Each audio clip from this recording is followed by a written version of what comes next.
All right, I'll start. So I'm going to be speaking about ultrasound evaluation of thyroid malignancy. We'll have about 5 or 7 minutes at the end for questions. So if you want to just note down your questions as you go along, we'd do that. Okay, so what's the objective? The objective of my lecture today is to, can you all hear me? I haven't worn that mic, but I can. Is this the microphone? Yes, there's two switches on, just one of them on.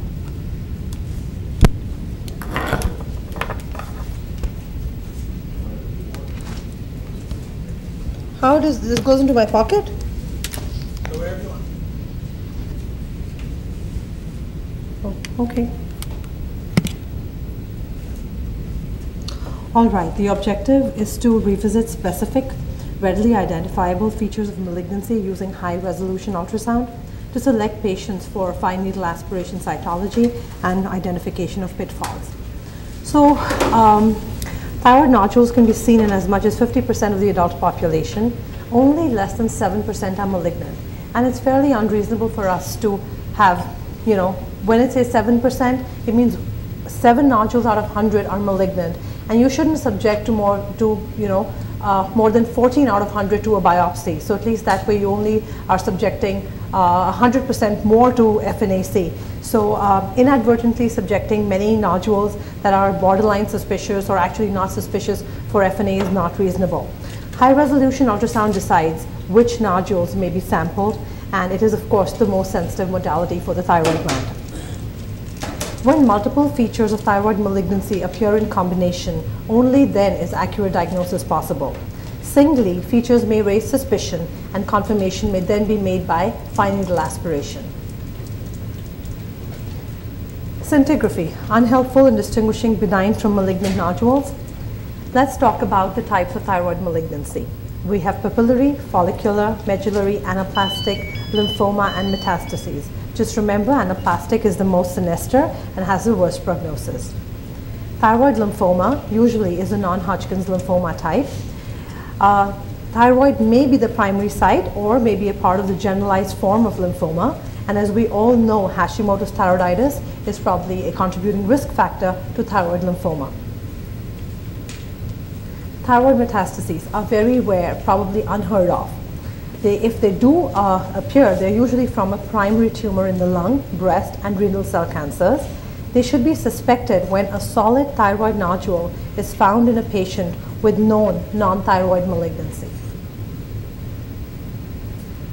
All right, this is the same thing showing what I have already described. Carcinoma divided into papillary, follicular, medullary, and anaplastic. And we can see that the papillary form is by far the most common. So if there is basically one kind of cancer of the thyroid which we want to know everything about, it should be the papillary form. Lymphoma is less than 5%, and sarcoma and metastases are rare. What are the risk factors for thyroid cancer? Age less than 20 or more than 60. History of prior head and neck radiation, a family history of thyroid cancer, and of course, history of Hashimoto's thyroiditis, which is a predisposing factor to thyroid lymphoma. Now we will revisit each and every specific feature on ultrasound that suggests malignancy. Specific features include calcification, local invasion, echogenicity, margins, contour and shape, and lymph nodal metastases. These are specific features. Non-specific features are size, number, absent halo sign, interval growth, and vascularity. Let's go one by one. The first thing I want to talk about is calcifications. Let's know what are microcalcifications, what's coarse calcifications, and what's peripheral calcifications. Microcalcifications is highlighted in red to know that these are the cancerous. So microcalcifications, they are the most specific features of thyroid malignancy with a specificity of 90%. They may be seen in 30 to 60% of all thyroid cancers, most commonly seen in the papillary form. Microcalcifications, what is the classic ultrasound appearance? They are punctate, hyperechoic foci without posterior acoustic shadowing. Let's take a look. This is a cluster of microcalcifications. They usually occur in clusters, though not always, but usually. You can see that there are multiple tiny microcalcifications and they have a size. but they do not have any posterior acoustic shadowing. You can have a cluster here, a cluster here. Does anybody know what they correspond to pathologically? Correct, the psammoma bodies. Very good. And this is the psammoma body that they're talking about, which they have highlighted in magenta here. And these are the coarse calcifications. So microcalcifications, cluster of tiny calcifications without posterior acoustic shadowing. Again, more microcalcifications, 1, 2, 3, 4, without any posterior acoustic shadowing. This is a solitary nodule which is hypoechoic and has a single focus of a microcalcification. Is that projecting okay?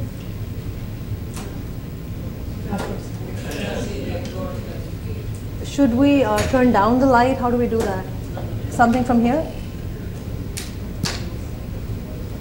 Should I just turn any of this down?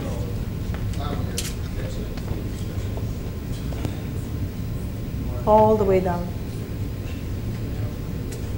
Okay.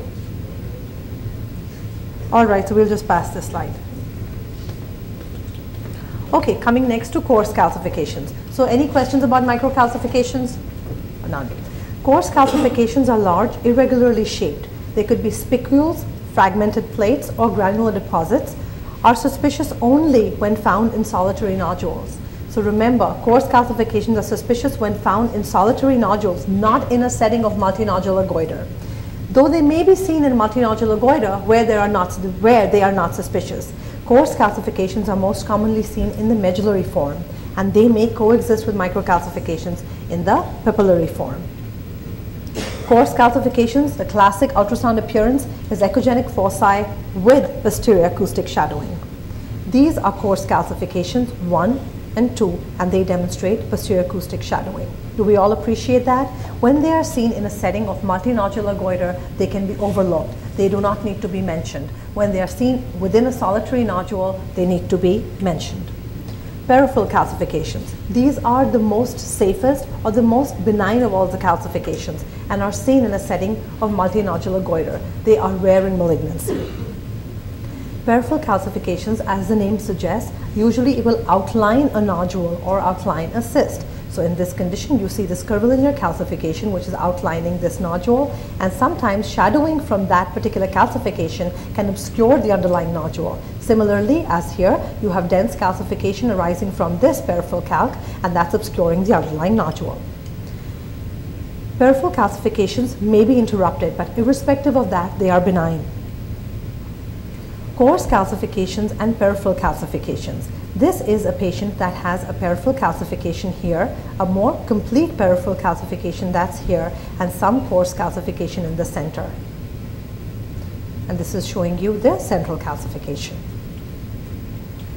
So the first was calcification, and we decided that the synopsis is the microcalcifications are what we need to watch out for, and coarse calcifications only in a solitary thyroid nodule. That's it. Everything else is benign. Second criteria that is specific to thyroid malignancy is local invasion and lymph nodal metastases. Direct tumor invasion of adjacent soft tissue and metastases to lymph nodes is a highly specific sign of malignancy. Extracapsular extension is noted in 35% of cases. This is most common with the very deadly anaplastic form or lymphoma. On ultrasound, subtle extension of the tumor beyond the contours of the thyroid gland or frank invasion of adjacent tissues. When you identify a large thyroid nodule or a thyroid mass, be sure that you are able to see the posterior-most aspect of that nodule. If the tech didn't penetrate enough, ask her to go to a lower frequency. Ask her, you must identify a clear, sharp posterior margin, like in this case. As you can see that this is a complex appearing thyroid mass which has central areas of necrosis. More anteriorly, you're able to see a well-marginated capsule with an echogenic lining here. However, posteriorly, this is very bizarre. This has these finger-like projections which are very poorly encapsulated, very poorly marginated, and extend into the surrounding soft tissues. The thyroid gland itself was only till here. Here, this is extracapsular extension into the prevertebral soft tissues. This is the patient's CT scan where you're seeing a fairly large thyroid mass with central layers of necrosis as we see here, but posteriorly the thyroid gland was only present till here. You have extracapsular extension almost extending up till the prevertebral space as we see here. So when you are not able to see the posterior most aspect of the thyroid lobe or a thyroid mass, ask the tech to show it to you. They know to show it to you. This is another example that is showing that you see a well-marginated anterior margin here. However, posterior, it's very bizarre. I can take a pencil and etch it out. I don't know if it ends here, if it ends here, if it ends here. Nonetheless, this is also local extension into the prevertebral soft tissue muscles and arising from this thyroid gland. Local infiltration, yet another example telling you that this is one thyroid mass that we're talking about. Look at it posteriorly. It's very bizarre. You don't know where it ends. This sign is not uncommon. This is seen in 35% of all thyroid cancers. I have seen it in at least 2 patients in the last year that I have been here, that when you're not permitted to see, or the ultrasound beam is not able to show you a posterior margin, suspect carcinoma. Coming to the third specific form is lymph nodal metastases. This occurs in 19% of all cancers, the most commonly the papillary and the medullary form. When you think of the medullary form, think of coarse calcification. Lymph nodes of the internal jugular chain, which are ipsilateral to the tumor, that we know are going to be the first ones to be affected. Lymph node examination should be a part of routine thyroid scanning. I encourage that in our protocol here in the department, in each and every thyroid exam, they will interrogate for lymph nodes. Now, what are suspicious features for lymph nodes? That's like lymph nodes anywhere except for 2 things. Microcalcifications from papillary thyroid cancer can be present in the lymph nodes as well. In fact, microcalcifications can be present in the lymph nodes before they can be present in the primary tumor.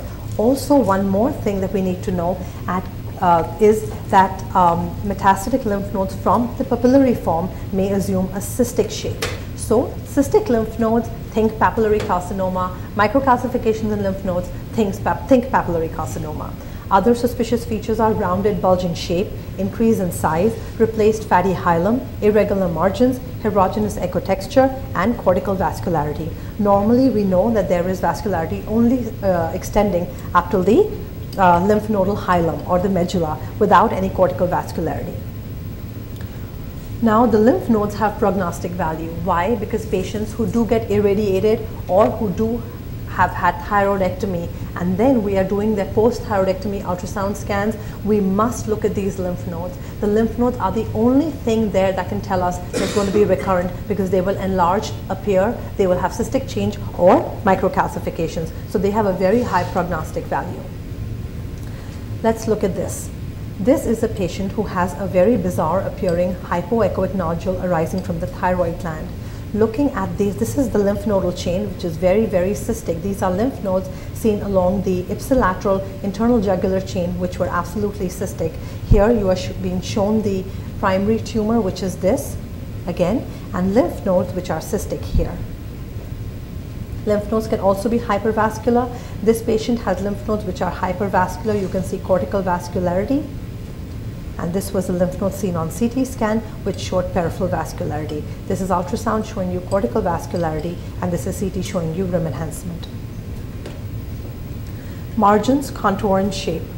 A hypoechoic halo. Just remember, a hypoechoic halo, if it is complete, uniform halo, is a benign entity, even no matter how bizarre the nodule looks. Remember, many times I have seen diagnosis of thyroid nodules based on ovarian criteria, based on criteria for other malignancy. We see that if there's solid mural nodule, internal vascularity, those all criteria for maybe the ovarian cyst cannot be applied to the thyroid. It's if you have a uniform halo, uninterrupted, regardless of how bizarre the internal architecture looks, it's a degenerating colloid cyst or what it may be, it is a benign entity. An incomplete halo is indeterminate. However, it is not a definite feature of malignancy either. It is formed by a pseudocapsule of fibrous connective tissue, compressed thyroid parenchyma, and inflammatory infiltrates. Let's see this. This is a fairly bizarre looking thyroid nodule, but look here, you have a well-marginated hypoechoic halo. This is a follicular adenoma. Don't worry about its internal architecture. Look at the halo. The halo is our friend. It lets us know that the lesion is benign, leave it alone. This lesion, however, is hypoechoic, very bizarre, poorly marginated, lobulated margins, very irregular, and absent hypoechoic halo, probably malignant. Irregular margin. What is the definition of irregular margin? It is not subjective. When more than 50% of the margin is not well delineated, we call that as an irregularly marginated nodule. It suggests tumor infiltration into adjacent thyroid parenchyma. It is an indeterminate feature, not a very specific feature. Shape, taller than wider, same like the breast. Taller than wider is a cause for concern. Larger anterior-posterior dimension as compared to the transverse dimension. That just tells us the centrifugal tendency of tumor growth of the thyroid nodule. This is the lesion that's telling you it's a hypoechoic nodule. It is taller than it is wider. It is suspicious. Another lesion telling you that this is taller than wider. This is suspicious. Vascularity. Vascularity may be defined either on color or power Doppler. Marked hypervascularity is flow is greater in the central part of the tumor than in the surrounding parenchyma. That is the definition of hypervascularity. When you say hypervascularity, what is your yardstick? Your yardstick is this definition, that the flow in the central part of the tumor is greater than that in the surrounding parenchyma of the thyroid. And hypervascularity is a fairly specific sign. It will be seen in 70 to 90% of all cancers. What is the implication or the practical implications of vascularity? In a setting of multinodular goiter, when you want to do FNA, make sure that you are sampling the most hypervascular nodule. Make sure you are targeting your needle at the nodule that has the highest central vascularity as compared to peripheral vascularity.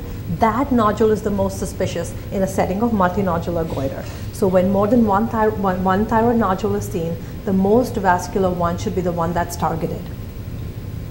This is what they talk about. This is peripheral vascularity. This is central vascularity. Here, the central vascularity and the peripheral vascularity are more or less same.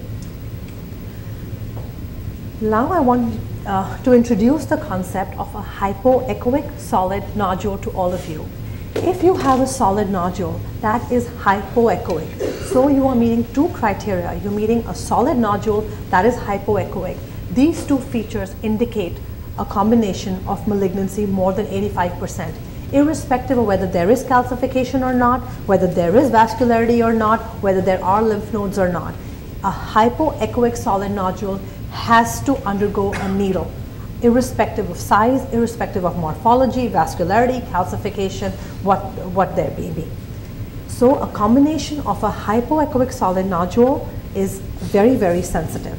Let's look at this.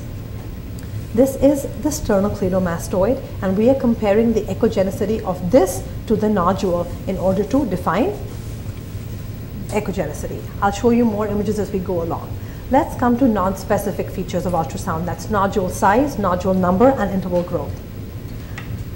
These are just the definitions of sensitivity and specificity because I'm going to be using them a little bit as we go along, but we can all just review them briefly. Sensitivity, its definition is what percentage of all cancers will show these features. A sensitivity of 80% means that feature is present in 80 out of 100 cancers. Specificity reflects the likelihood that if the feature is present, then the lesion represents a cancer, not a benign lesion. 90% specificity means that for every 100 lesions that have this feature, 90 are cancers. So of all the specific features that we have discussed, let's review the sensitivity and the specificity. Just see calcification, local invasion, lymph nodal, and echogenicity, that's the hypoechoic solid nodule, and the shape, taller than wider, are equally specific. Each of them alone have a 90% specificity that that nodule may be cancer. However, they are have definitely low sensitivity, the largest of which is local invasion. Few pitfalls are cystic or calcified lymph nodes. Metastases may be mistaken for benign appearing thyroid cysts. If you have large cystic lymph nodes that are touching the thyroid gland, you may think they are exophytic thyroid cysts. And a calcified nodule in the periphery of the gland may also be mistaken for calcified lymph nodes.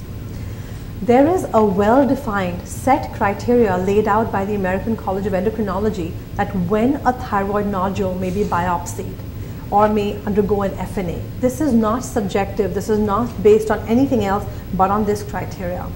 When microcalcifications are present in a nodule more than 1 centimeter in diameter, when coarse calcifications are present in a solitary nodule more than 1.5 centimeters in diameter, when there is a mixed solid cystic nodule more than 2 centimeters in diameter, any nodule size with abnormal ipsilateral lymph nodes. If a criteria for FNA does not meet this one, we have a ground to stand on to let the endocrinologist know this does not meet the criteria for FNA, so I will not do an FNA, irrespective of what they say. This is laid out by the American College of Endocrinology, not by any other society. So in conclusion, we need to understand that a solid hypoechoic nodule is the one that's the most sinister. We should identify potentially malignant nodules. Local extrathyroid invasion is the only individual ultrasound feature that is pathognomic. Any questions? I think I've done in like 25 minutes, but that's okay. No questions? Thank you.